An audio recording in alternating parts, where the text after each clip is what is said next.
Hey guys, and you are listening to Expressing Emotion with JJ. On this podcast, I talk a lot about my disability. I talk about my mental challenges with my disability, because with a disability comes not only physical challenges, but mental challenges.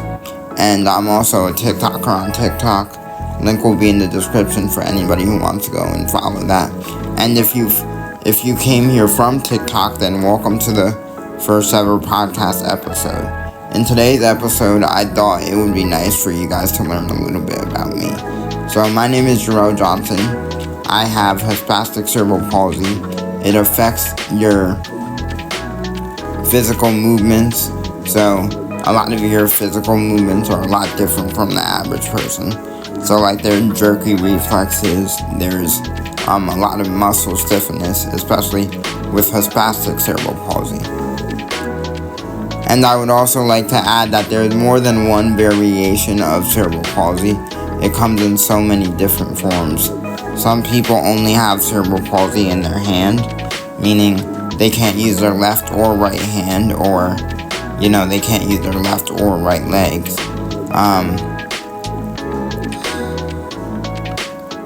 I've seen those variations where they're only affected on one side of their body and the rest of their body is fine. Like they can walk, but they wobble a little bit.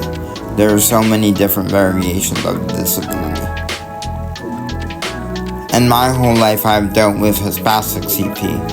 Spastic CP hasn't affected me all the way. Like there's even some people with CP who can't talk.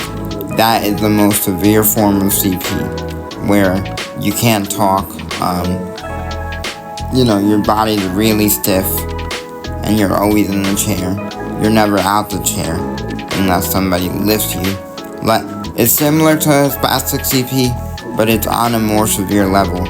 There are those who have that type of CP, and, they can't learn the way the average person learns. Like they're still learning their shapes and their sizes, and 1, 2, 3, 4, 5, 6, they're still counting numbers. But I have had friends with that type of CP where they can't talk, but their brain is fully functional. And they're able to go to college, they're able to attend the regular high school, and they're able to learn academically with assistance, obviously. Now that we know what CP is and what it can affect, you guys are going to learn a little bit about me. So, I started this whole TikTok thing for disability advocacy. I wanted to show people that people with cerebral palsy or people with disabilities overall can still live normal lives. It depends all on the disability and what it affects. If it doesn't affect you mentally, then your mental state is perfectly fine, and you still have the same ambitions and the same goals as anybody else. Throughout my life, there have been people who have doubted me because they see, my physical condition, and they're like, he's not going to be able to do that. He can't learn regular academics. But I pushed through all that doubt, and I, attended a public school within a special ed program called Visions. Visions was basically special ed, but it also allowed me to get my physical therapy and stuff like that without paying for it. Visions was more than special ed. It was a combined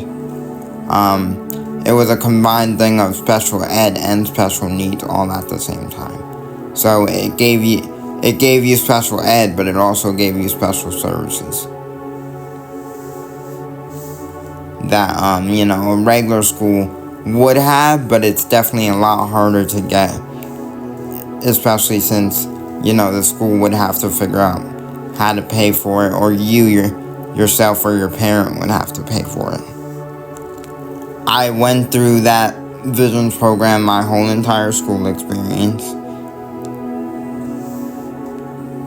And it was a great experience. The only thing I didn't like is how mainstream kids would interact with us in high school. What I mean by mainstream kids is the kids that weren't in special ed, the kids that have nothing wrong with them. The way they interacted with me was kind of the way they interacted with somebody that they felt bad for, they wanted to include, but they didn't know what they could talk about, in front of, certain individuals with disabilities. So they would kind of talk to us, but it wouldn't be like, hey, want to hang out after school? It would be more like, what's your favorite, activity to do? Like in that kind of tone. Or, what's your favorite thing to do? Or, what's your favorite sport? Or, what girl do you like? The basic social questions that you would ask anybody that you want to start a conversation with, but at the same time really don't want to talk to. And it's simply because you don't know how to talk to them. So your mindset is kind of stuck on, oh, let me talk to somebody that I know I could relate to and talk to. Because I have a disability, I believe that some people in society have trouble relating to people with disabilities. But what you have to remember is people with disabilities are just simply people with challenges. That's all. We're not aliens, we're not another fucking species, we're just simply people with challenges. And if you can't get past that, then that's your own ignorant mindset telling you that this person isn't for me. But if you want to get past that and learn more about us, your experience in life, you're going to appreciate life a lot more. Your experience in life is going to be a lot different. You guys ever heard the expression, don't judge a book by its cover?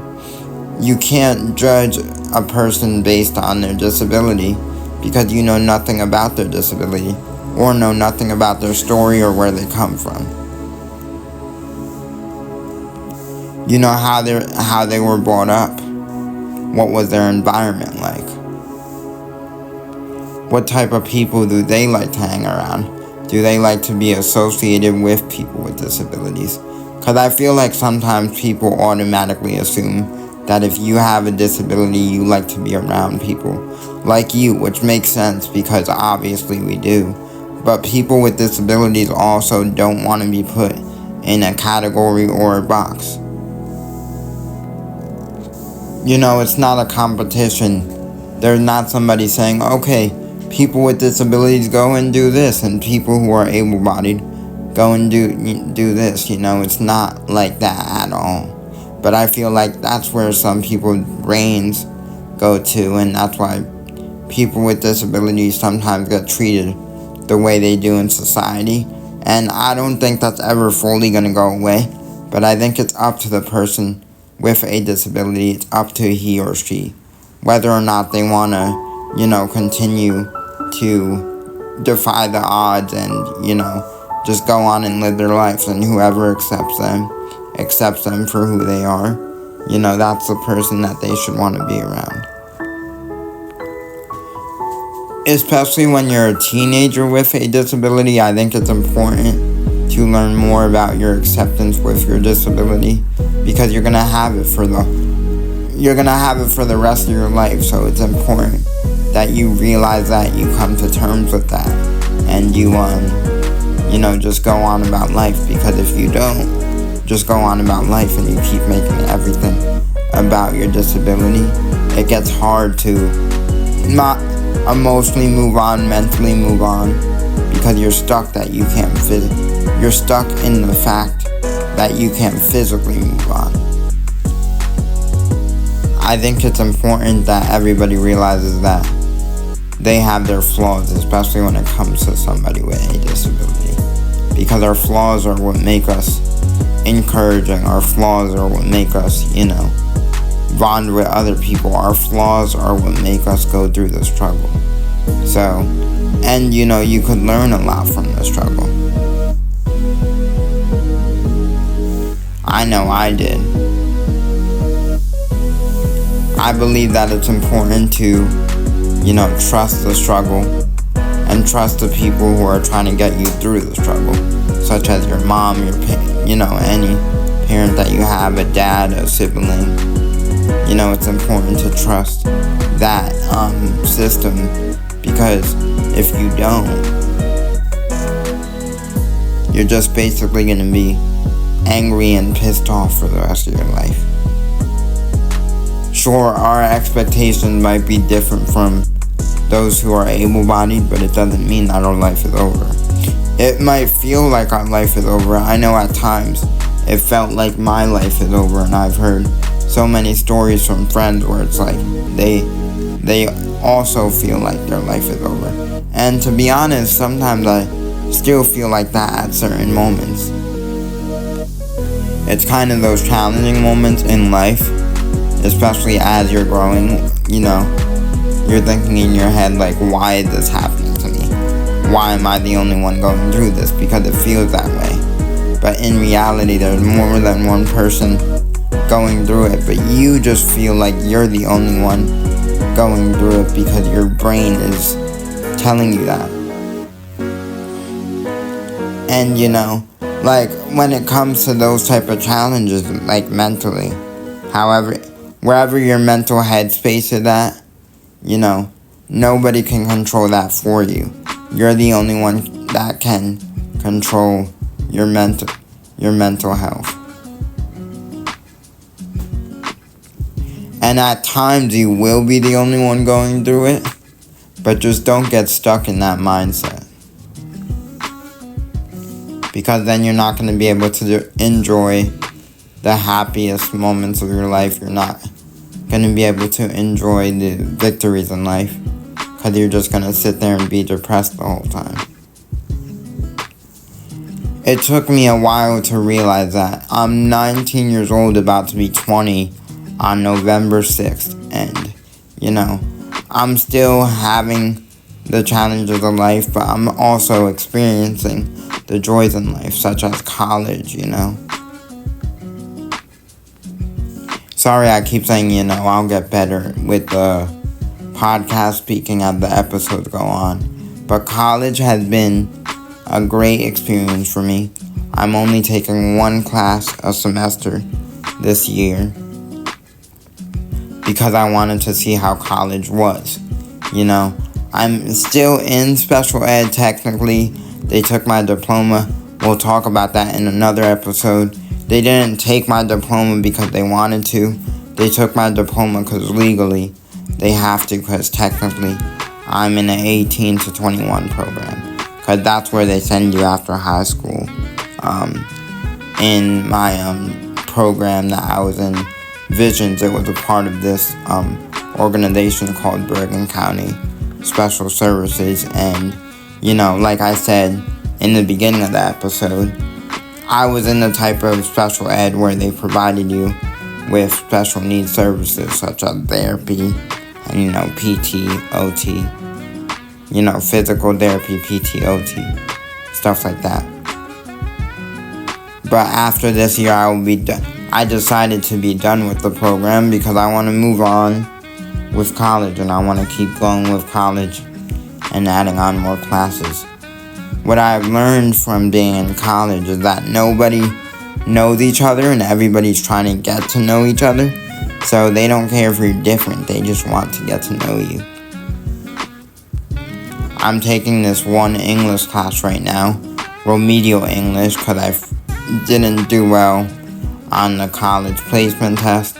The college placement test basically determines whether or not you're ready for the college level.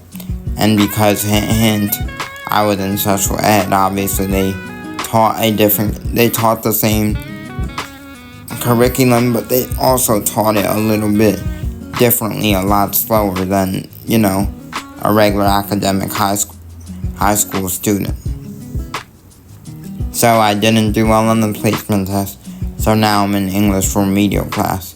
But I'm not the only one in that class, obviously, because there are people regular students who take regular academics who didn't do well on the test. So it made me not feel as bad. Plus I got a warning from a friend that I'm probably not going to do well on the college placement test. So after I didn't do well, I just kind of went from there. And college had been such a great experience for me. My life had been filled with so many challenges, but with each challenge, I kind of learned more and more about myself. And I'm learning how stupid it was to think the certain ways I did, especially mentally, because there were times where I got into some pretty dark places, without telling anybody, being quiet, not really expressing myself. And the people in my life, my safety system, I guess you would call it, kind of saved me from that depression. Because there was a period of time where I was depressed and I didn't want to tell anybody how I was feeling because they wouldn't understand, because I'm the individual with a disability. And at times it felt like nobody had a disability except me. That's where my mind was going, but that's not true at all. And I'll go more into that at the next episode, but I just wanted to explain my experience in life in this episode. But I'll go more into the emotional mindset where I was at that point in my life. The one thing I could tell you about my life is that I've come to terms with the fact that it's never going to get easier, but it's still enjoyable. It's always going to have its challenges, but you're still triumphant at the end. And as people with disabilities, we're never alone, even when we think we are. Sometimes we just need time to breathe and take time to reflect on ourselves. And I promise you, once you reflect on yourself, you will learn a lot more about yourself. The world will feel like your oyster again. Sure, are we screwed out of certain opportunities educationally, physically, in terms of living life? Maybe. Maybe we're screwed out of, certain opportunities. Maybe we don't get to play soccer. But I'm assuming you listening to this podcast, you have a disability and, you want to live life and take everything it has to offer. And you want to share your knowledge to the world. Go ahead and do that, because we only live once and, we're not getting any younger. And if you're a little kid watching this, just know that it's okay to dream. And it's okay to feel the way you do about your disability now, but I promise you on everything that you will not feel that way in the future, because you'll eventually have the tools to know how to get out of, that weird emotional state that you're in right now. Your brain is just growing and developing. Slowly, but it is growing and developing. So just remember to give yourself time, breathe in and out, and don't take anything for granted. Also, I would just like to point out the fact that this was my first ever podcast episode. So, I might have sounded like I was going on a ramble, but I promise you, next episode 2, will have more of a structure, especially since I'll be talking about my emotional state. This was just talking about different short topics to see how you guys would respond to this episode. So if you guys respond well to this episode, then more episodes will be uploaded. But with that being said, hopefully I'll see you guys in the next episode. Much love, stay strong, and keep your head up. Also, let me share a positive, affirmation with you guys. Positive knowledge really quickly. So, my whole life I've had this disability, right? And my whole life I've been, treated different because of my disability. I always used to think that I got treated different because of my physical challenges, and because of my physical stature, I didn't get the girl. But the truth is, people don't fear your physical stature. They just fear the unknown because you're different. You know, people never know what to expect when you have a different set of circumstances. You're able to talk. People get caught off guard when you have all these physical challenges, but yet you're still able to live life. I believe that people get caught off guard, like it kind of scares them a little bit. Especially when you show that you have a lot of things to offer to the world. Because your appearance showed nothing, but your brain has everything. With that being said, love you all, and hopefully, like I said, I'll see you guys in the next episode. Peace. Much love. If you made it this far, here on my social medias, all at Jerel Johnson 6. Check them out.